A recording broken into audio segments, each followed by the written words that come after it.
My name is Claire Whitmore. I'm 35 years old, and right now, every phone in my grandmother's backyard is buzzing at the same time because my mother just dropped a message into our family group chat. Every aunt, uncle, and cousin, 48 relatives in all, with a single attachment, a bill, $347,000. The subject line reads, "The cost of raising a failure." Today is Mother's Day. The whole family turns to look at me. They're waiting for me to cry, or apologize, or crumble. Here's what none of them know. The woman who billed me for raising me from birth didn't raise me for the first 7 years of my life. My grandmother did. I don't argue. I don't cry. I pick up my phone and send one thing into that group chat, a single photograph. By the next morning, 47 people have blocked my mother. The 48th is my grandmother, and she doesn't block her. She does something far worse. Welcome to my channel. Before I tell you the rest, if this story grabs you, hit like and subscribe, but only if you genuinely want to hear more. All right, let me take you back to the beginning. Mother's Day in Charleston starts early. The magnolias along Fenwick Street were already heavy with bloom by 7 a.m., and by the time I loaded my car with a 3-tier lemon pound cake and a cooler of fresh strawberry compote, the air was thick enough to chew. I'm a baker. I own Whitmore's Bakehouse, 2 locations now, plus a catering arm that keeps me busier than I'd like to admit. I didn't plan this career. I was 2 years into a teaching degree at Coastal State University when Grandma Nora had her first stroke. Somebody had to be there. My mother wasn't volunteering. She'd only come back into my life when I was 7, after she married Harold Prescott and had Megan. And even then, her attention went to her new family, not her old one. Megan was 13 at the time of Nora's stroke. So, I left school, moved back to Charleston, and spent the next year splitting my time between Nora's bedside and a commercial kitchen I rented for $400 a month. The bakery grew out of necessity, not ambition, but none of that matters to my family. To them, I'm the one who dropped out. My mother, Deborah Prescott, has a particular way of introducing her daughters. At any gathering, Megan goes first. My baby, 27, getting married this fall to a wonderful attorney. Then, me. And Claire, she makes cakes. She says cakes the way you'd say crafts about a child's glue project. I've catered weddings for 300 guests. I employ 11 people. Last year, I cleared more revenue than her real estate office. But, in Deborah's version of the family, I'm still the dropout who plays with frosting. I pulled into Grandma Nora's driveway that afternoon, carrying a cake I'd been up since 4 a.m. to finish. In my mother's purse, I'd later learn, was a message she drafted 3 weeks ago. Nora Higgins's house sits at the end of a dirt and gravel lane in Millbrook, just south of the city. It's a 1940s cottage with a screened porch that wraps around 3 sides, a ceiling fan that clicks on every 4th rotation, and a magnolia tree in the front yard, so old it has its own lean. This is the only place I've ever felt completely safe. Grandma Nora met me at the screen door. 81 years old, 5'2", hands still steady enough to thread a needle. She pulled me into a hug that smelled like lavender talc and sweet tea. "Let me see that cake, baby." She held it at arm's length, turned it once, nodded. "You outdid yourself." Then she asked about the catering contract I'd landed last month, a corporate event for a Charleston hospitality group. She asked real questions: revenue, staffing, timeline. Nora was a bookkeeper her whole working life, and she respects numbers the way some people respect scripture. She's the only person in my family who treats my work like work. Inside, the house was already full. Carol, my mother's younger sister, was arranging deviled eggs on a platter. Uncle Frank was fiddling with the grill on the back deck. Cousins, second cousins, great aunts, the usual Whitfield spread for Mother's Day. And then I heard my mother's voice carrying from the kitchen. She was telling Carol, loud enough for the hallway to catch it. I've been paying for everything on my own for years. Nobody helps me, nobody. I stopped walking, because that wasn't true. And Grandma Nora, standing right behind me, squeezed my hand once under the dish towel. She knew it, too. Here's the thing about a lie repeated long enough. It stops sounding like a lie. For weeks before Mother's Day, my mother had been working the phone tree. A comment here, a sigh there. Claire never comes around. Claire hasn't offered a dime for the wedding. I sacrificed everything, and what do I get? By the time the family gathered at Nora's, the verdict was already in. I could feel it in the way people looked at me. A half second too long, a smile that didn't reach the eyes. My cousin Dylan, 24, tried to be casual about it. Claire, when you going to hook the family up with some free cakes? He laughed. A few people laughed with him. It was the kind of joke that isn't a joke. Megan, my half-sister, touched my arm.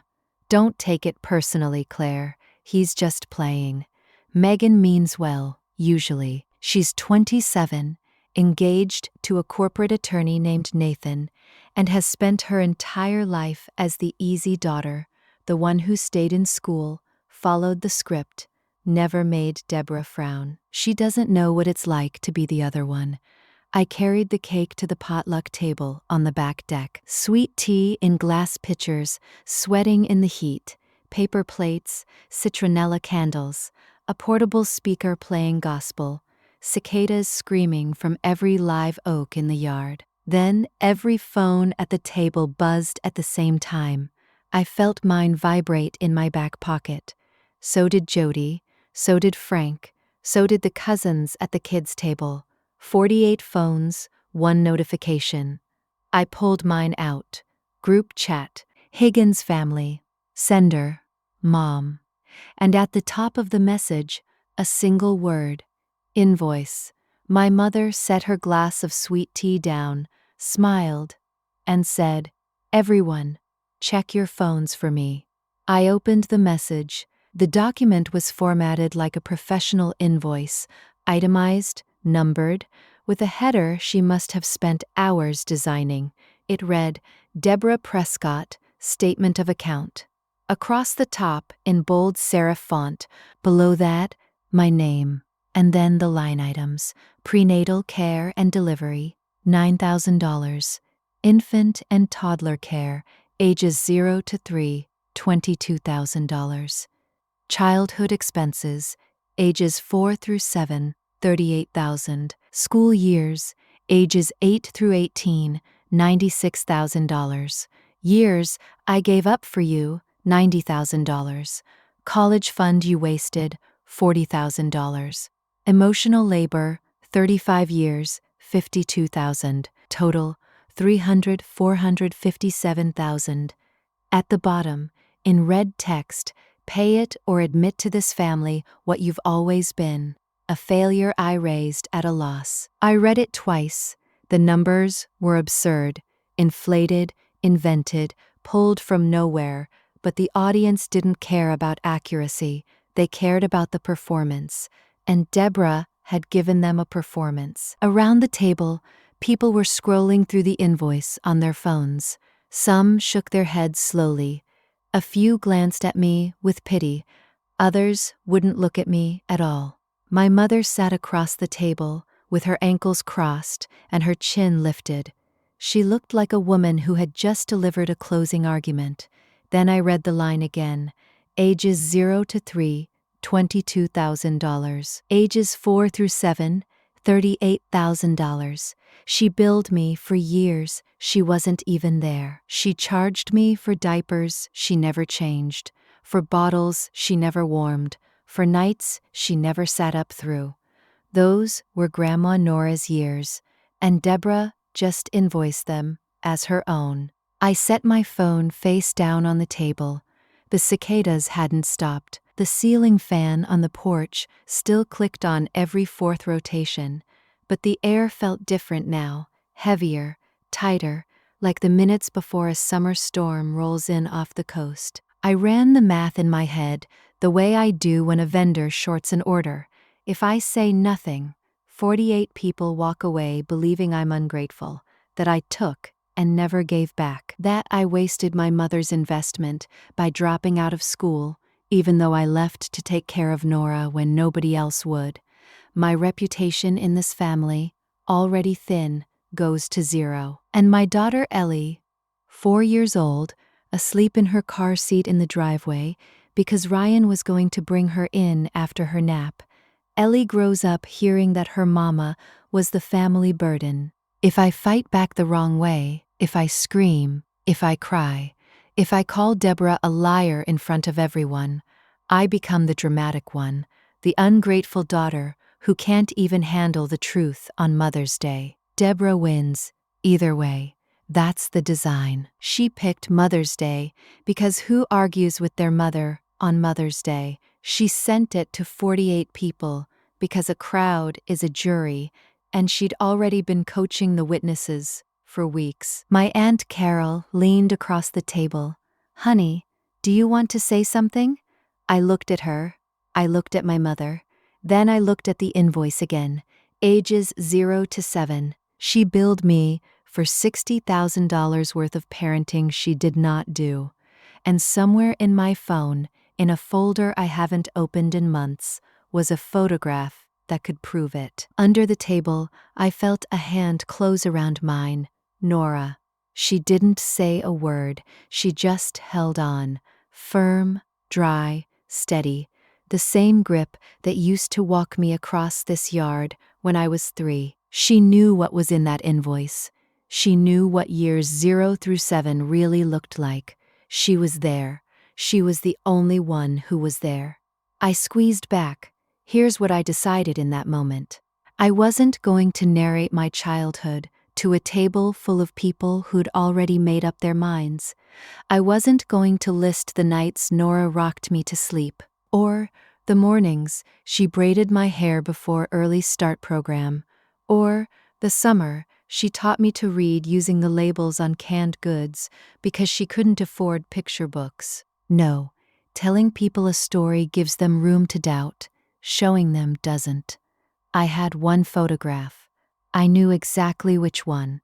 It was taken right here on this porch. On a Mother's Day 33 years ago, me, 2 years old on Nora's hip, both of us squinting in the sun. Behind us, the same magnolia, 20 feet shorter. In the photo, there is no Deborah. She was gone. She had been gone for over a year. And Nora was holding me the way mothers hold their children when there is no one else to do it. I kept my voice even. "Mom, your invoice says you raised me from birth." Deborah tilted her chin higher. "That's right, including ages 0 to 7. Every single day." I nodded slowly. "All right." I unlocked my phone, opened the camera roll, scrolled to a folder labeled Nora, and I knew she billed me for years she wasn't even there. Deborah spoke first. "Well, Claire, you read it." Her voice carried across the yard like she was chairing a meeting, practiced, confident. "I did," I said. "So did 48 other people." "Good. Let them hear the truth." "Which truth, Mom?" She narrowed her eyes. "That I raised you, that I sacrificed for you, that I got nothing in return." "From birth?" I asked. "From birth." "You're sure about that?" A pause. Half a second, maybe less. Her smile didn't change, but her fingers tightened around the arm of her chair. Uncle Frank, 73, sitting in a lawn chair near the grill, cleared his throat. He didn't say anything yet. He just tilted his head the way older men do when something doesn't add up. Deborah noticed. She turned to him fast. "Frank, you remember." I was there every day. Frank scratched his jaw. Deborah, I remember Nora having that baby quite a bit. Temporarily, Deborah said. While I was working? Working where? Frank asked. The yard went quiet. Somewhere a mockingbird was calling from the magnolia. The ceiling fan clicked. Deborah straightened her back. I don't have to justify myself to you, Frank. Then she turned to the rest of the table. I don't have to justify myself to any of you. I'm the one who raised both my girls. I'm the one who went without, so they could have. Carol, who had been watching this with her fork frozen halfway to her mouth, lowered her plate. Deborah, she has a point. Where exactly were you those first years? Deborah's jaw clenched. I was getting my life together. That's what mothers do. They rebuild. And who had Claire while you were rebuilding? Frank asked. That's when Nora set her fork down. I could feel the table shifting. Not physically, emotionally. The people who'd been nodding along with Deborah 5 minutes ago were now looking between her and Frank, between her and Nora. And the math wasn't adding up.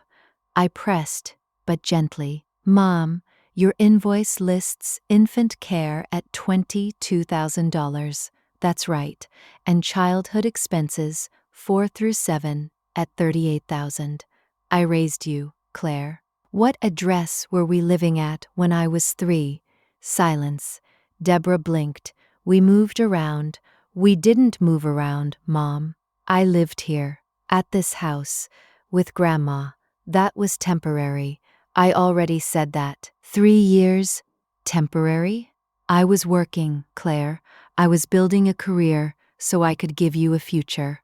Her voice climbed half an octave, and I recognized it. The tone she uses when a real estate deal is going sideways, and she needs the buyer to stop asking questions. Around the yard, phones were still glowing. People were rereading the invoice, and now they were reading it differently. Dylan lowered his phone. Aunt Carol's lips were pressed into a thin line. I wasn't shouting. I wasn't calling her a liar. I was just asking dates and addresses. And the dates and addresses weren't matching the invoice. My cousin Dylan, the same one who joked about free cakes an hour ago, looked at his mother, Carol, and whispered something I couldn't hear. Carol nodded, then turned to Deborah. Deborah, she's got a point. Deborah's nostrils flared. You're all going to take her side? After everything I've done?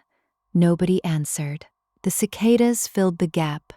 I hadn't shown the photograph yet. I wanted to see how far she'd go. Deborah did what Deborah always does when she feels the room slipping. She stood up. She pushed her chair back, pressed both palms flat on the table, and addressed the crowd like a pastor at a revival. Let me be clear, she said. I carried that girl for 9 months. I gave birth to her. I came back for her. I enrolled her in school. I drove her to every activity, every doctor's appointment. You enrolled me in 3rd grade, I said. I was 8. Another silence. Because enrollment in 3rd grade means someone else handled kindergarten, 1st and 2nd. And everyone at this table went to school. They know the timeline. Deborah's voice sharpened. You are twisting everything. I'm not twisting anything. I'm stating a grade. Megan, sitting next to Deborah, looked at her mother with an expression I hadn't seen before. Not anger, confusion. Mom, you always said you raised Claire alone from the beginning. I did. Then who enrolled her in kindergarten? Deborah turned to Megan. Sweetheart, this isn't your concern. It's a simple question. The backyard felt smaller now, the potluck table, loaded with casseroles and cornbread, and the lemon cake I'd been up since 4 o'clock to bake, sat between us like a referee's desk. Nora stood, not fast. She's 81, and her knees aren't what they were. But when Nora Higgins stands, people notice. She didn't say a word. She walked into the house, through the screen door, and we all heard the spring creak, and slapped shut behind her. 30 seconds later, she came back out. In her hands, a shoebox. Old, bent at the corners, held together with a rubber band, she set it on the table between the sweet tea pitcher and the deviled eggs. Nobody touched it. The shoebox sat there like a witness, waiting to testify, and every eye at the table tracked it. Nora stood behind her chair, one hand resting on the back. "This box," she said, "has been in my closet for 30 years. Inside it are photographs, letters, and every receipt I kept from the time Claire was born until the day Deborah came back for her." Deborah's face went pale under her foundation. "Mom, don't. Hush." Nora didn't raise her voice. She didn't need to. She had a way of saying hush that made it sound like the final word in an argument, not a request, a ruling. "I kept these because I'm a bookkeeper. That's what I do. I keep records." She looked at me. "Claire, do you want me to open this?" I shook my head. "Not yet, Grandma. Let me handle this first." She nodded once and sat back down, but the box stayed on the table, rubber band still in place, right next to the sweet tea. I watched Deborah stare at it. She knew what was inside.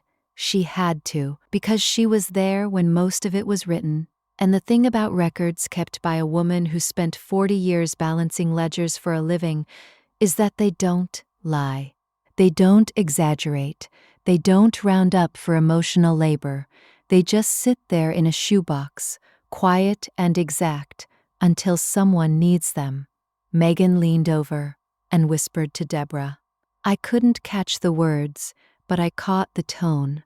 It was the first time I'd heard Megan whisper to our mother in a way that sounded like a question instead of an agreement. The shoebox hadn't even been opened, and it was already changing the air.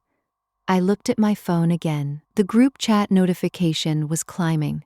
People who weren't at the cookout, cousins in Raleigh, an aunt in Norfolk, Nora's brother's kids in Danville, were responding. Most of them with question marks, a few with Deborah, "What is this?"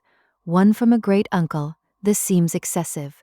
My mother had sent that invoice to 48 people because she wanted a jury. She wanted the weight of the whole Higgins family pressing down on me until I cracked and apologized. But here's what she miscalculated. A group chat doesn't just go one direction. Once you open that door, everyone walks through it, and not everyone walks your way. I did a quiet inventory. Of those 48 people, at least 12 were old enough to remember the years Nora had me. Frank remembered. Carol half remembered. Nora's brother Arthur, 79, living in Danville, he remembered. These weren't strangers. These were people who'd driven to this same house 30 years ago and seen a baby on Nora's hip and no Deborah in sight. They just hadn't talked about it because families don't talk about the things that matter most. They talk about potato salad recipes and who's bringing the folding chairs. Deborah assumed silence meant agreement. She was wrong. Silence just meant nobody had a reason to speak up until now. Megan pulled her phone out and scrolled through the chat. "Mom," she said quietly, "people are asking questions." "Let them ask," Deborah said, but her voice had lost half a decibel of confidence, and I caught it. So did Nora. I wasn't ready to send the photograph yet. I needed Deborah to commit a little deeper, because every word she said now was another word she couldn't take back. The heat was climbing. 5:30 p.m. in coastal South Carolina, and the sun was still heavy, pressing through the porch screens, throwing long shadows across the table. The citronella candles were starting to pool. Somewhere behind us, the grill popped and hissed where Frank had left the lid open. This is the part where I need to slow down, because what happened next didn't happen fast. It happened in the specific, dragging, suffocating way that family confrontations do, where every second stretches, and everyone is watching, and no one blinks. Deborah stood again. She tapped her glass with a spoon, the same move she uses at church luncheons when she wants a room's attention. I want to say something to everyone here and everyone in the chat. The yard went still. Even the cicadas seemed to pull back. My daughter Claire has had every opportunity I could give her. I paid for her birth. I paid for her childhood. I helped with college before she quit. And what has she given me? Nothing. Not $1, not a thank you, not even a visit on most holidays. She paused for effect. So today, on Mother's Day, I'm asking her in front of all of you to either make it right or admit what she is. Dylan had his phone up filming. 2 other cousins did the same. Deborah pointed at me. Claire, stand up. I didn't stand. Say it, she said. Say thank you, Mom, for everything you sacrificed. I looked at her. No. The words sat in the air like a stone dropped into a pond. No. No. Because the invoice is wrong. And you know it. Deborah didn't flinch. She turned to the table like a lawyer presenting to a jury. You see this. 35 years, and she can't even say thank you. This is what I've dealt with. A daughter who left school, opened a little bakery, and acts like the world owes her something. A few relatives shifted uncomfortably, but a few others, the ones Deborah had primed for weeks, nodded. My mother's younger cousin, a woman named Sheila, spoke up from the far end. Claire, it's Mother's Day. Just say you're grateful. I am grateful, I said, to the person who raised me. Deborah's smile faltered. I raised you. Mom, I kept my voice level. You sent a bill for $337,000 to 48 people and called me a failure. On Mother's Day, in front of my grandmother, the woman who actually, don't you dare. Deborah's voice cracked for the first time, not from emotion, from control slipping. Don't you dare sit there and pretend I wasn't your mother. I'm not pretending anything. I'm asking you to be honest about the timeline. I was there. She shouted it. The yard absorbed it. A child at the far table started crying. Megan put her hand on Deborah's arm. Mom, sit down, please. Deborah shook her off. Her eyes were wet now, and her lip was trembling, and for a half-second, I saw something underneath the performance. Something raw and human and desperate. She needed this to be true. She needed the story she'd told for 30 years to hold, because if it didn't, then what was left? I could have destroyed her right there. I could have stood up and listed every year, every address, every night that Nora sat up with me while Deborah was building her new life 3 states away. I could have told the table about the monthly checks I'd been sending Nora for the last 6 years, for the roof repair, the physical therapy after the second stroke, the new water heater, because I was the one taking care of the woman who took care of me. But that's not how you win a fight like this. You don't win by out-talking someone who has rehearsed their version for 30 years. You win by showing something they can't talk around. Mom, I said, you billed me for ages 0 to 7. I raised you. Then you'll recognize what I'm about to show everyone. I picked up my phone, opened the camera roll, scrolled to the folder, found the image. It was a Polaroid scanned years ago, faded, slightly overexposed, the colors gone amber the way Polaroids do. In it, a woman stands on this very porch, the same screens, the same magnolia, the same warped floorboards, holding a baby on her hip. The baby is wearing a yellow onesie. The woman is smiling. She has flour on her apron. The woman is Nora. The baby is me, and the date written on the white strip at the bottom, in Nora's careful handwriting, May 9th, 1993, Mother's Day. There is no Deborah in the frame. There is no Deborah in the house. There was no Deborah in my life that year. I looked at my mother. I looked at the group chat, still open on my screen. I typed one line beneath the photo: "Happy Mother's Day to the woman who actually raised me." My thumb hovered over send. I want you to understand something. I didn't plan this. I didn't come to Mother's Day dinner with a strategy or an ambush. I came with a cake. I came because Nora asked me to come. And because even after everything, I still showed up when family called. But Deborah sent a bill. She called me a failure in front of 48 people. She charged me $60,000 for 7 years of parenting she didn't do, and the only thing I had, the only thing I've ever had against the story she built, was a single photograph of the woman who actually held me. I pressed send. The photo dropped into the group chat at 5:47 p.m. on Mother's Day.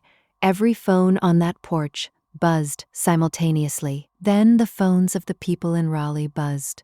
The phones in Norfolk, in Danville, in Fairview, in Belmont. 48 phones, one image, one caption.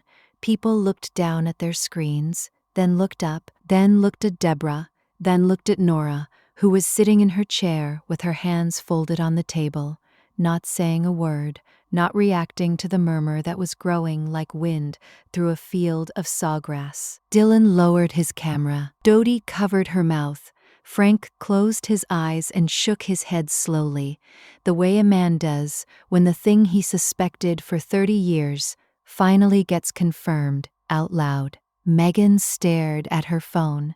She zoomed in on the photo. She looked at the date. She looked at Nora. She looked at Deborah. And for the first time in my memory, Megan didn't defend our mother. She just set her phone face down on the table and didn't say a word. This is the moment everything turns. But before I go on, if you were me, would you have sent that photo, or would you have let it go? Tell me in the comments. And if you want to hear what happened the next morning, when 47 people did one thing and Grandma did something else entirely, hit subscribe. Because what comes next is something I never saw coming. The first person to speak was Uncle Frank. He didn't address Deborah, he addressed the table. "I remember that porch," he said, pointing at his phone screen. "I remember Nora standing right there with that baby. Summer of '93. Deborah had been gone since what? Thanksgiving the year before?" "Frank," Deborah said sharply, "I was in Richmond." "You were in Richmond for 2 years, Deborah." Dottie looked up from her phone. "Deborah, you billed her for years that Mama raised her. That photograph doesn't prove anything." Deborah's voice had gone shrill. "It proves someone is holding your baby," Frank said, "and it isn't you." A second cousin named Louise, 61, sitting near the grill, looked at Nora. "Miss Nora, is this true? You had Claire those whole first years?" Nora folded her napkin once, then twice. 7 years, she said simply. "From the day Deborah left her in the bassinet on my porch until the day Deborah drove back and took her. Claire was 7. She'd already lost her first tooth in this kitchen." That detail, the first tooth, did something to the table. It made the number real.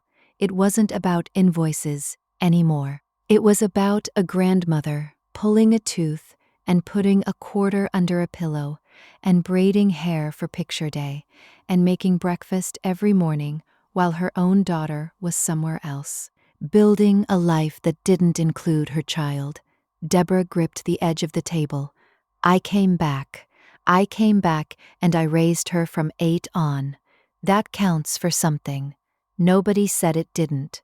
I told her, but you don't get to bill me for years you missed." Nora reached for my phone. I handed it to her. She held it up so the table could see. "I took this picture. Mother's Day, 1993. Claire was 2. I'd had her since she was 4 months old." She set the phone down. "I didn't raise her at a loss. I raised her because she was mine to raise, because her mother left, and somebody had to." I watched Deborah. She was gripping the armrest of her chair so hard her knuckles had gone white. Mom, you don't need to. Yes, I do. Nora's voice was even, the way a level is even, perfectly calibrated, no room for tilt. For 30 years, I kept my mouth shut because you're my daughter, and I thought you'd come around. I thought you'd at least tell the truth to yourself, even if you couldn't tell it to everyone else. She paused. The ceiling fan clicked. But today you sent a bill. You charged that girl $60,000 for the years I spent rocking her to sleep, teaching her the alphabet on soup cans, walking her to the bus stop every morning in the rain. Nora looked at me. I taught her to read. I taught her to measure flour. I taught her to say please and thank you. And when she grew up and opened a bakery, I thought, that's my kitchen. That's what she learned in my kitchen. My throat closed. I didn't cry, not there, not in front of 48 people and my mother's crumbling face, but I wanted to, because Nora had never said that before. She'd shown it 1,000 ways, but she'd never put it in words. Now she had, and everyone heard.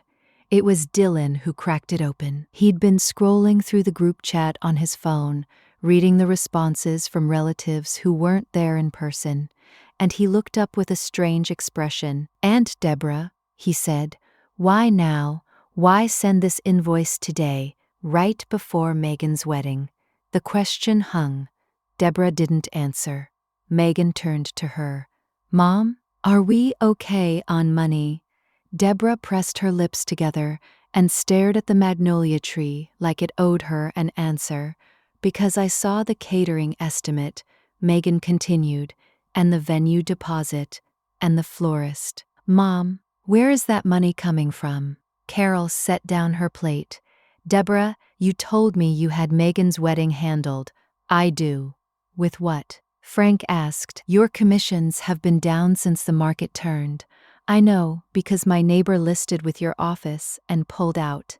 The yard went from tense to something worse. Quiet comprehension. The family was doing the same math I'd done months ago. Deborah wasn't sending me a bill because she believed I owed her. She was sending it because she needed money. The failure she raised at a loss was supposed to write a check big enough to cover the wedding she couldn't afford. My half-sister looked at my mother the way you look at a map when you realize you've been driving in the wrong direction for hours. "You told me Claire was selfish," Megan said softly. "You told me she never gave anything back." Deborah finally spoke. "She hasn't. She paid for Grandma's roof," Megan said, "and her physical therapy. Grandma told me last Christmas. She billed me for years. She wasn't even there. And the bill was never about the past. It was about Megan's wedding." I stood up. Not fast, not dramatic. I pushed my chair back the way you do when dinner's over, and it's time to clear the table. "I didn't send that photo to humiliate you, Mom." Deborah wouldn't look at me. "I sent it because I'm done being called something I'm not. I am not your failure. I am not your debtor. I left school because Grandma needed someone, and nobody else stepped up." I paused. I looked at Ellie's car seat through the screen door. Ryan had brought her in, and she was on a blanket in the living room, asleep with her thumb in her mouth. No idea that her mother's family was unraveling 10 feet away. "Don't ever call me a failure in front of my daughter." I said it calmly. I said it once, and I meant it for the rest of my life. Then I sat back down and put my hand on Nora's arm. "Thank you, Grandma, for everything you did, for everything you're still doing." Nora patted my hand. Her eyes were wet, but her jaw was set, and she nodded once, the way she does when the books balance and the numbers are right. Deborah was looking at the shoebox. She knew what else was in there. She'd known all along. "This is over," she said, standing. "I'm leaving." "That's your choice," I said. She grabbed her purse. Megan didn't move. "Megan, let's go." "I'm staying," Megan said. Deborah stared at her. "Excuse me, I'm staying. I want to talk to Grandma." My mother walked off the porch alone. Her heels clicked on the gravel driveway, and then her car started, and then she was gone. The magnolia leaves didn't move. The sweet tea sweated on the table. Nobody touched it. That night, I couldn't sleep. Ryan had put Ellie to bed and was sitting next to me on the couch, not talking, just being there, which is the thing he does best. I scrolled through the group chat. It had been going for hours. The Polaroid sat at the top of the thread like an exhibit in a trial, and beneath it, message after message after message. Cousins I hadn't spoken to in years were weighing in. Nora's brother Arthur, 79, in Danville, typed in all caps the way older people do. "I remember Nora having that baby. Deborah was not there. This is the truth." Carol sent a voice note. I played it low. "Deborah, I love you, but this was wrong. You know it was wrong." Louise from the Grill posted a photo of her own, a Higgins family reunion from 1995. In it, Nora is holding me on her lap. I'm about 4. Deborah is nowhere in the frame.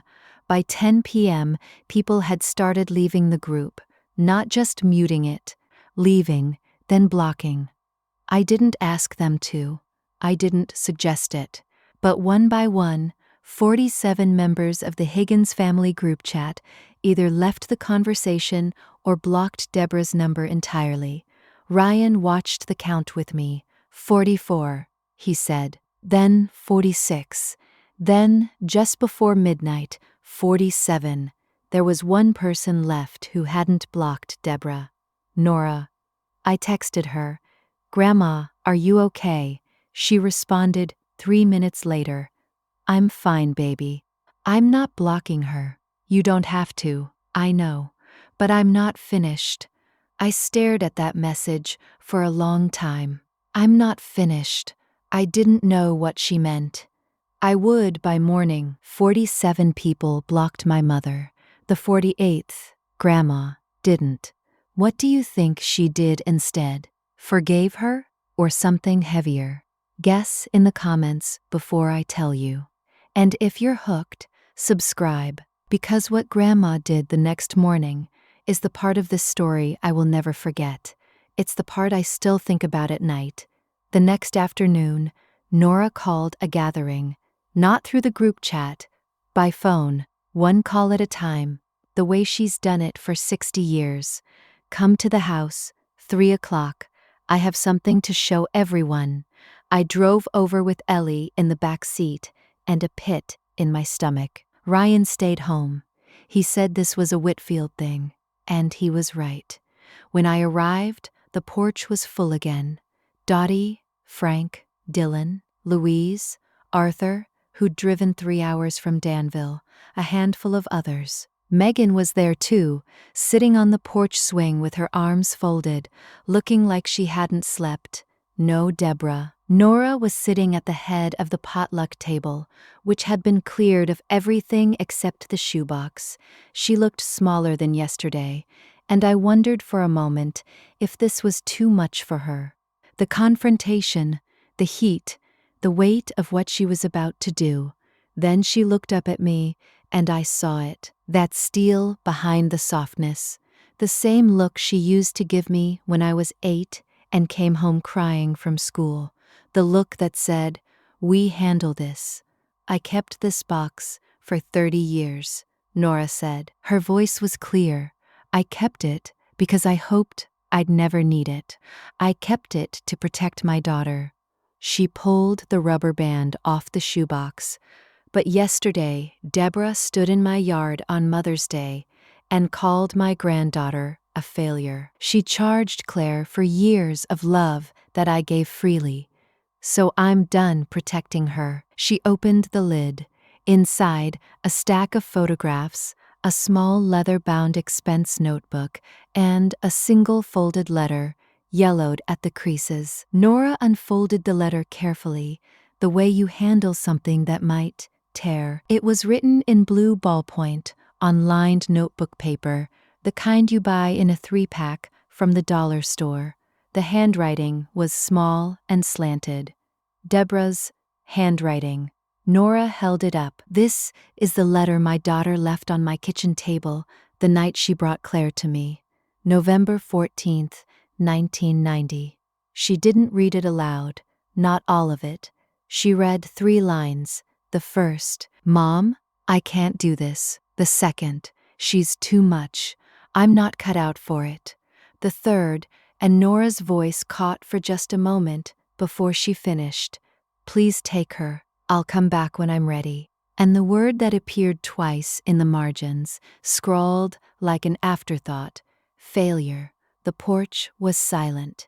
Not the polite silence of people waiting their turn, the absolute silence of people understanding all at once that the story they'd been told for 30 years had been backwards. Deborah hadn't sacrificed for Claire. She'd left. She'd called her own baby a burden in her own handwriting and walked away. And then, years later, she came back and rewrote the whole thing, turned herself into the hero and her daughter into the disappointment. Megan was shaking. Not crying, just shaking. She whispered, "She told me she was always there." Arthur, all the way from Danville, took off his glasses and rubbed his eyes. "Nora, we should have said something sooner." "Yes," Nora said, "we all should have." She set the letter on the table, face up, and placed the shoebox lid beside it so nothing would blow away. "She billed me for years. She wasn't even there." The letter proved it in her own hand. Nora wasn't done. She reached into the shoebox and pulled out the small leather notebook. It was a ledger, columns of dates, amounts, and names, all in Nora's precise bookkeeper's hand. "For the last 9 years," she said, "I have been lending Deborah money. She asked me not to tell anyone." She opened to a flagged page. $2,000 when her car payment was late. $5,000 for a closing that fell through. $12,000 toward Megan's wedding venue deposit. $800 here, $1,500 there. She closed the book. "I kept records because that's who I am. The total comes to $41,600. Dottie put her hand over her mouth. Frank exhaled hard. "So, when she said nobody helps her?" Dottie asked. "She was being helped," Nora said, "by me. Every time. And she never told a soul." I hadn't known the full amount. I knew Nora had helped. Nora had mentioned it once, in passing, the way she mentions everything, like a footnote in an audit. But $41,000 from an 81-year-old woman on a fixed pension, Nora stood. It took her a moment, and Dylan moved to help her, but she waved him off. "Deborah, if you're listening to anyone who repeats this, and I know you will be, hear me now." She addressed the porch the way she might have addressed an office full of accountants 30 years ago, direct, without embellishment. "I am done. No more money, no more covering. And until you tell the truth, the real truth, to your daughters, to this family, to yourself, you are not welcome in this house." That was it. No shouting, no cursing, no tears. Just a line drawn by an 81-year-old bookkeeper in permanent ink. After Nora finished, Megan came to me. She was standing on the porch steps with mascara tracks on her cheeks and her engagement ring catching the late afternoon light. "Claire," I waited. I believed her. My whole life, I believed everything she told me, that you were selfish, that you walked away, that you didn't care. She wiped her face with the back of her hand. "I'm so sorry." I hugged her. I didn't plan to. It just happened. The way it does when someone you've been distant from finally stops pretending. She held on longer than I expected. "I didn't know about the letter," she said into my shoulder. "I didn't know she left you. I know. And the money you've been sending Grandma, the roof, the therapy, all of it. Mom told me you never contributed to anything. Mom told you a lot of things. Megan pulled back and looked at me. What do I do now? You figure out what's true, and you go from there. I didn't pile on. I didn't list Deborah's sins or demand that Megan pick a side. I didn't post anything online. I didn't call anyone to make sure they'd heard the story the right way. I'd said what needed saying. The photograph said the rest. And the letter in Deborah's own handwriting, said everything else. On the drive home, Ryan asked if I was okay. I watched the Spanish moss blur past the window. Ellie was singing to herself in the back seat, something she'd learned from Nora, an old lullaby, the one Nora used to sing to me when I was the age Ellie is now. Yeah, I said. I think I'm okay. 2 weeks later, the fallout had settled into something measurable. Deborah lost her seat on the church hospitality committee, asked to step back, which in Southern Baptist circles means exactly what it sounds like. 3 real estate clients withdrew their listings. Word travels in Charleston, not fast, but thoroughly, the way water seeps into a foundation until one morning you notice the crack. Megan's big wedding was canceled, not the marriage, just the production. She and Nathan went to the courthouse instead. She wore a white sundress and told me afterward it was the best decision she'd made. Turns out, I didn't need 200 people watching me say I do. I just needed to mean it. Nora, true to her word, did not call Deborah, did not text, did not send money. Deborah started counseling. I heard through Megan she cried for 40 minutes in the second session. I didn't feel satisfaction. I felt tired. My own life didn't change in dramatic ways. I went back to work on Tuesday and rolled out 600 biscuits for a corporate breakfast. That's what a bakery is, not a story, just a schedule. But cousins who hadn't called in years started calling. Dylan, who'd joked about free cakes, showed up and asked if I was hiring. I was. In July, the Charleston Harbor Association offered me the Fall Festival catering contract, 3 days, 4,000 attendees. It had nothing to do with the drama. They'd been watching my work for a year. What I did post, weeks later, was a photograph. Nora, 81, eating lemon pound cake at my shop counter, flower in her hair. Caption, "The woman who raised me." Deborah liked the photo. Didn't comment, just tapped the heart.